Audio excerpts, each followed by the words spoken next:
പിതാവിന്റെയും പുത്രന്റെയും പരിശുദ്ധാത്മാവിന്റെയും നാമത്തിൽ ആമേൻ. അമ്മേ പരിശുദ്ധമേ, അമ്മേ പരിശുദ്ധമേ, ദൈവമാതാവേ, കൃപാസനത്തിലൂടെ ഞങ്ങൾക്കും ഞങ്ങളുടെ ദേശത്തിനും അമ്മ മധ്യസ്ഥം തേടി തന്ന എല്ലാ അനുഗ്രഹങ്ങൾക്കും കൃപകൾക്കും ഞങ്ങളിപ്പോൾ ഹൃദയം നിറഞ്ഞ നന്ദി പറയുന്നു. അമ്മേ പരിശുദ്ധമേ, അമ്മേ പരിശുദ്ധമേ, ദൈവമാതാവേ, 2004 ഡിസംബർ 7 തീയതി ഉച്ചകഴിഞ്ഞ് 2:30 കൃപാസനത്തിൽ സംഭവിച്ച അമ്മയുടെ പ്രത്യക്ഷപ്പെടലിനെ കുറിച്ച് തിരുസഭയ്ക്ക് സമർപ്പിച്ചിരിക്കുന്ന പഠനരേഖകളുടെ മേൽ സഭാത്മകമായ പഠനം ആരംഭിക്കുവാൻ ഞങ്ങൾ പ്രാർത്ഥിക്കുന്നു. അമ്മേ പരിശുദ്ധമേ, ഭൂസ്വർലോകങ്ങളുടെ രാജ്ഞിയായ അങ്ങേയ്ക്ക് ഭൗമ സംരക്ഷണത്തിനായി പ്രപഞ്ച പ്രകൃതിയെ തന്നെ തിരുസഭ പ്രതിഷ്ഠിക്കുവാൻ ഈ പ്രത്യക്ഷീകരണം വഴി ഇടയാക്കണമേ. പരിശുദ്ധമേ, ജപമാല മാതാവേ, സകല കൃപാസനം പ്രാർത്ഥനകളോടും ചേർത്ത് ഞങ്ങളിപ്പോൾ പ്രാർത്ഥിക്കുന്ന ഈ കുടുംബത്തിന്റെ പ്രത്യേക നിയോഗം പറമക്കളെ,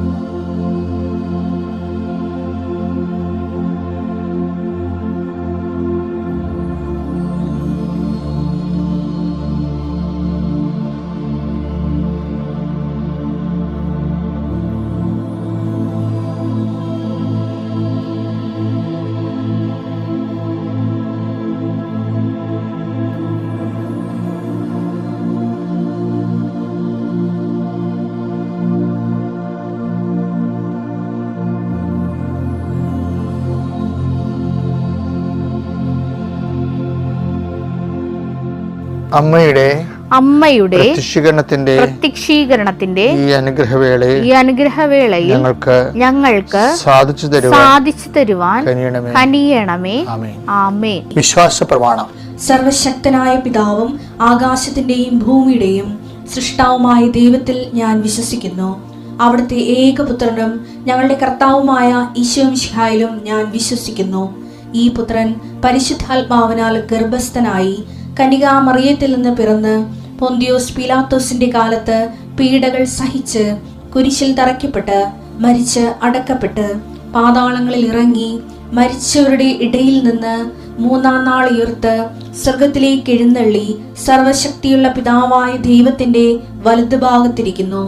അവിടെ നിന്ന് ജീവിക്കുന്നവരെയും മരിച്ചവരെയും വിധിക്കുവാൻ വരുമെന്നും ഞാൻ വിശ്വസിക്കുന്നു. പരിശുദ്ധാത്മാവിലും ഞാൻ വിശ്വസിക്കുന്നു. വിശുദ്ധ കത്തോലിക്കാ സഭയിലും പുണ്യവാന്മാരുടെ ഐക്യത്തിലും പാപങ്ങളുടെ മോചനത്തിലും ശരീരത്തിന്റെ ഉയർപ്പിലും നിത്യമായ ജീവിതത്തിലും ഞാൻ വിശ്വസിക്കുന്നു. ആമേൻ. സ്വർഗ്ഗസ്ഥനായ ഞങ്ങളുടെ പിതാവേ, അങ്ങയുടെ നാമം പൂജിതമാകണമേ. അങ്ങയുടെ രാജ്യം വരണമേ. അങ്ങയുടെ തിരുമനസ് സ്വർഗത്തിലെ പോലെ ഭൂമിയിലും ആകണമേ. അന്നു വേണ്ടുന്ന ആഹാരം ഇന്ന് ഞങ്ങൾക്ക് തരണമേ. ഞങ്ങളോട് തെറ്റ് ചെയ്യുന്നവരോട് ഞങ്ങൾ ക്ഷമിക്കുന്നത് പോലെ ഞങ്ങളുടെ തെറ്റുകൾ ഞങ്ങളോടും ക്ഷമിക്കണമേ. ഞങ്ങളെ പ്രലോഭനത്തിൽ ഉൾപ്പെടുത്തരുതേ, തിന്മയിൽ ഞങ്ങൾ രക്ഷിക്കണമേ. ആമേൻ. നന്മ നിറഞ്ഞ മറിയമേ, സ്വസ്തി. കർത്താവ് അങ്ങയുടെ കൂടെ സ്ത്രീകളിൽ അങ്ങ് അനുഗ്രഹിക്കപ്പെട്ടവളാകുന്നു. അങ്ങയുടെ ഉദരത്തിൻ ഫലമായി ഈശോ അനുഗ്രഹിക്കപ്പെട്ടവനാകുന്നു. പരിശുദ്ധ മറിയമേ, തമ്പുരാന്റെ അമ്മേ, പാപികളായ ഞങ്ങൾക്ക് വേണ്ടി ഇപ്പോഴും ഞങ്ങളുടെ മരണസമയത്തും തമ്പുരാനോട് അപേക്ഷിക്കണമേ. ആമേൻ.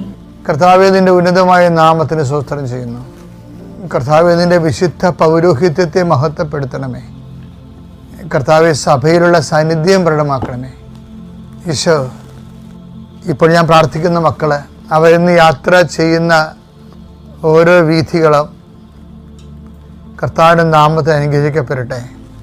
നിങ്ങളിന്ന് സംസാരിക്കുന്ന വ്യക്തികളെ നിങ്ങൾക്ക് അനുകൂലമായി കർത്താവ് ക്രമീകരിക്കപ്പെടട്ടെ. നിങ്ങളിന്ന് എഴുതുന്ന പേപ്പറ് കർത്താവ് ആശീർവദിക്കുന്നു.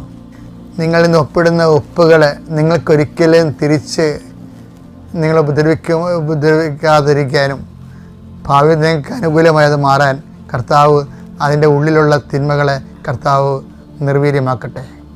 എൻ്റെ ദൈവപൈതലെ, നീയും നിൻ്റെ കുടുംബവും കുഞ്ഞുങ്ങളും പോറ്റുന്നതിന് വേണ്ടി നിൻ്റെ എല്ലാ കഷ്ടപ്പാടുകളും ജീവസന്ധാന മാർഗത്തിന് വേണ്ടിയുള്ള നിൻ്റെ അധ്വാനങ്ങൾ നിൻ്റെ ഓഫീസ് വർക്കുകൾ, നിൻ്റെ തൊഴിലിടങ്ങൾ, നിൻ്റെ ജോലിക്കാര്യങ്ങൾ, അവിടെ നിനക്ക് ശത്രുക്കളായി നിൽക്കുന്ന വ്യക്തികളുടെ ശക്തികൾ യേശുക്രിസ്തുവിന്റെ നാമത്തിൽ നിർവീര്യമാകട്ടെ.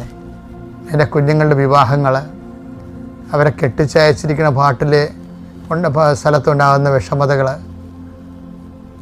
അവരും നീയും തമ്മിലും നിങ്ങളും തമ്മിൽ സംസാരിക്കുന്ന ഓരോ സംസാരങ്ങളും ഇടറിപ്പോകുന്ന സംസാരങ്ങളിൽ കർത്താവിൻ്റെ ശക്തി പ്രവർത്തിക്കുകയും അത് സമാധാനത്തിൽ കലാശിക്കുകയും ചെയ്യട്ടെ. മക്കളില്ലാത്തവരെ, ഗർഭിണികൾ പോലും ഗർഭശിശുവിന് കുഴപ്പങ്ങളുണ്ടെന്ന് പറഞ്ഞതിൻ്റെ പേരിൽ പേടിച്ചും നിലവിളിച്ചും കഴിയുന്നവരെ അവർ വയറെ പിടിച്ച് ഈ സമയം പ്രാർത്ഥിക്കട്ടെ, വരെ തൊട്ട് പ്രാർത്ഥിക്കട്ടെ. കർത്താവ് നിന്നെ അനുഗ്രഹിക്കുന്നു, നിൻ്റെ ഗർഭത്തെ ശിശുവിനെ കർത്താവ് അനുഗ്രഹിക്കുന്നു. ക്യാൻസർ രോഗികളും മറ്റു പലതരത്തിലുള്ള രോഗികൾ, ഉള്ളംകാല് വരെ നിൻ്റെ ഓരോ അവയവങ്ങളെയും കർത്താവ് സ്പർശിക്കേണ്ട ദൈവപൈതലേ. കർത്താവ് നിനക്ക് വേണ്ടി ക്രൂശിക്കപ്പെട്ടവൻ, നിനക്ക് വേണ്ടി തിരലാൽ മുറിവേറ്റവൻ, നിനക്ക് വേണ്ടി മുറുക്കിടാൻ ചൂടിയവൻ, അവൻ്റെ വിശുദ്ധമായ രക്തം നിന്നിലേക്ക് ആവഹിക്കുകയും അടിപ്പിണർ പോലെ വൈതാക്കാലം പോലെ ദൈവികമായ ശക്തി നിൻ്റെ കുടുംബത്തെ സംരക്ഷിക്കട്ടെ, നിൻ്റെ ശരീരത്തെ സൗഖ്യപ്പെടുത്തട്ടെ. I command you in the name of Jesus Christ be healed. ദൈവത്തിലെ നീ വീട്ടിൽ നിന്ന് ഇറങ്ങിപ്പോകുമ്പോൾ ഇന്നൊക്കെ ഇനി എന്തെല്ലാം സംഭവിക്കും ദൈവത്തിന് ഒത്തിരി പിടിയുമില്ല. നീ വീട്ടിൽ നിന്ന് ഇറങ്ങി വരുമ്പോൾ, വീട്ടിലോട്ട് കയറി വരുമ്പോൾ പുറത്ത് സമാധാനമാണ്, അകത്ത് യുദ്ധമാണെന്ന് വിചാരിച്ചുകൊണ്ട് എങ്ങനെ ജീവിക്കും? ആരെ സഹായിക്കാനില്ലല്ലോ, ആരെ സഹായിക്കേണ്ടവർ പോലും അവർക്ക് ഒത്തുവഴികളെപ്പോലെ എനിക്കെതിരെ നിൽക്കുന്നല്ലോ എൻ്റെ ദൈവമേ എന്ന് വിചാരിച്ചുകൊണ്ട് മനസ്സ് പതറുന്ന നിന്നെ ഇപ്പോൾ കർത്താവിൻ്റെ നാമത്തെ ആസ്വദിക്കുന്നു. കർത്താവ് നിന്നെ ശ്രദ്ധിക്കട്ടെ, കർത്താവ് നിന്നെ സഹായിക്കട്ടെ.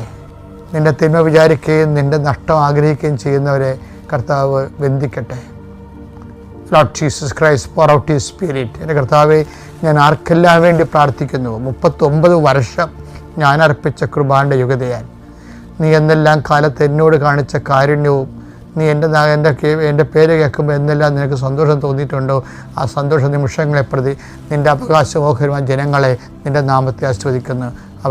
നിൻ്റെ നാമം സന്ധിക്കപ്പെടട്ടെ. അവർ സന്ധിക്കപ്പെട്ടുകൊണ്ട് നിന്നെ മഹത്വപ്പെടുന്ന കാലത്തിനെ കാത്തിരിക്കുന്ന കർത്താവെ, Lord Jesus Christ, pour out his spirit to the fire fingers, soak with the precious blood. Lord, infuse his spirit of power and grace. 2 Samuel 17:23. തന്റെ ഉപദേശം സ്വീകരിച്ചില്ലെന്ന്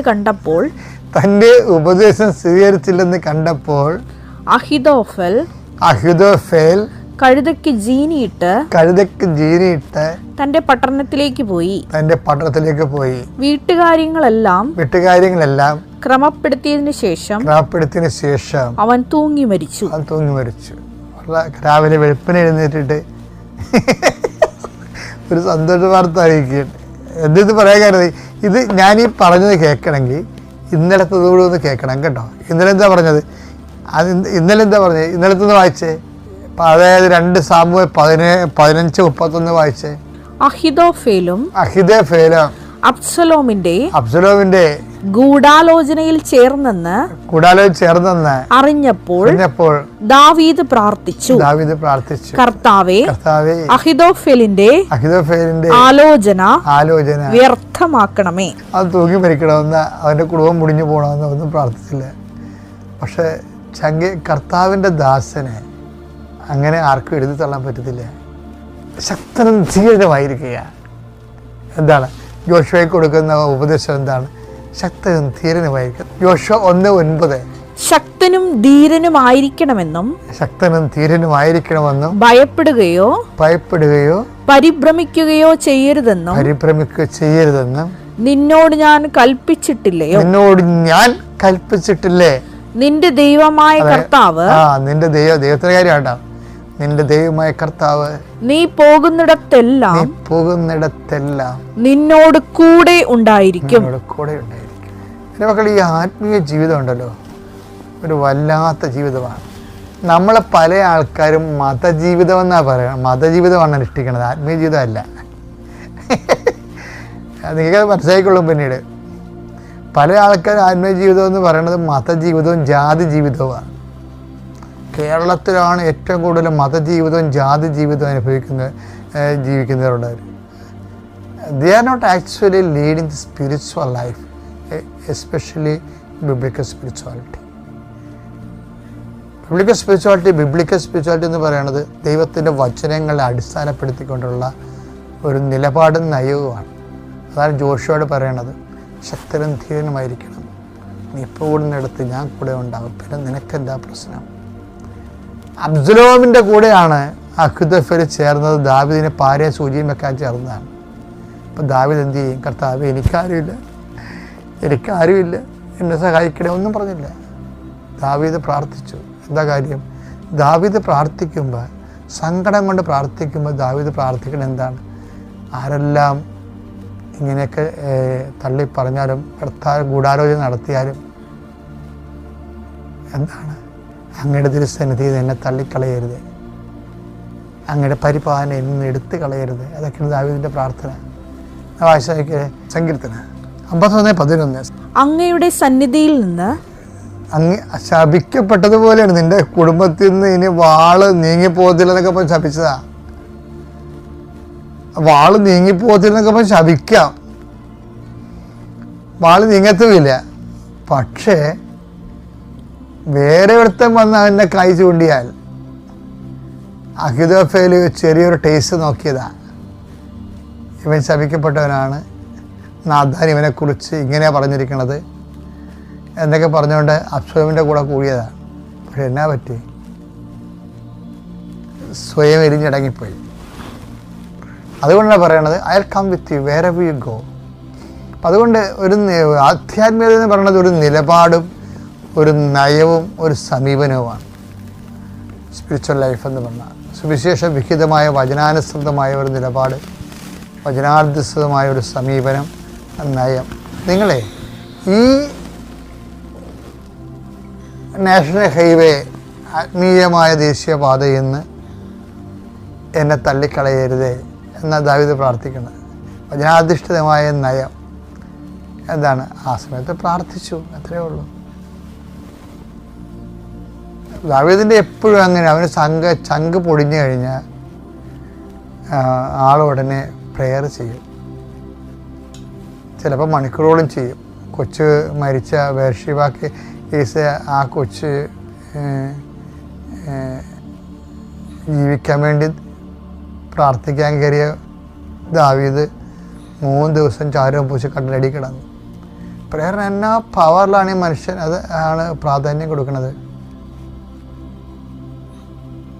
അതുകൊണ്ട് നിങ്ങളെ 2 കാര്യങ്ങളാണ് എനിക്ക് തോന്നുന്നത്. അതായത് ഈശോയോട് എപ്പോഴും പറയുന്നത്, ഞങ്ങളെ പ്രലോഭനത്തിൽ ഉൾപ്പെടുത്തരുത്, തിന്മയും രക്ഷിക്കണേ എന്ന് പറയുമ്പോൾ തന്നെയാണ് ഞങ്ങളെ പ്രാർത്ഥിക്കാൻ പഠിപ്പിക്കണമേ. ഞങ്ങളെ പ്രാർത്ഥിക്കാൻ പഠിപ്പിക്കണമേ എന്ന് ചോദിക്കുമ്പോൾ പഠിപ്പിക്കേണ്ടതായിട്ടുള്ള വിഷയം പ്രാർത്ഥനയാണെന്ന് മനസ്സിലാകത്തില്ലേ? ആ പ്രാർത്ഥനയുടെ പ്രധാനപ്പെട്ടത് എന്താണ്? പ്രലോഭനങ്ങൾ ഉൾപ്പെടുത്തരുത്, തിന്മയും രക്ഷിക്കണമേ. അറിഞ്ഞ് പ്രാർത്ഥിച്ചാൽ അതാണ് ആസ്തിഭദ്രത.